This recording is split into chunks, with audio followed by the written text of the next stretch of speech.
সিলেট টেস্টে নিজেদের প্রথম ইনিংসে ৫৭ রানে ৫ উইকেট হারিয়ে চাপে পড়েছিল শ্রীলঙ্কা। পরে সেই চাপ সামলেছিলেন শ্রীলঙ্কার অধিনায়ক ও সাথে নামা ব্যাটার। প্রথম দিনের শেষ সেশনের শেষ ঘন্টায় বাংলাদেশ যেন বিপর্যস্ত হলো আরও বেশি। এরই মধ্যে খোয়া গেছে ৩ উইকেট।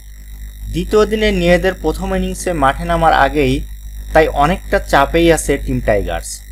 শেষ বেলায় ব্যাট করতে নেমে পরপর ২ ওভারে ২ উইকেট তুলে নিয়ে স্বাগতিকদের ব্যাকফুটে ঠেলে দেয় মূলত লঙ্কান বোলার ভিস ফার্নান্দো। ওপেনার জাকির হাসানের পর নাজমুল হোসেন শান্তকেও ফেরান লঙ্কান এই পেসার। ২ উইকেট পতনের পর বেশিক্ষণ টিকতে পারলেন না অভিজ্ঞ ব্যাটার মুমিনুল হকও। শেষ দিকে আর বিপদ হতে দেননি মাহমুদুল হাসান জয় ও নাইট ওয়াচম্যান তাইজুল ইসলাম। জয় ৩৪ বলে ৯ ও তাইজুল ১ বলে ০ রানে অপরাজিত থেকে নতুন দিনের খেলা শুরু করবেন।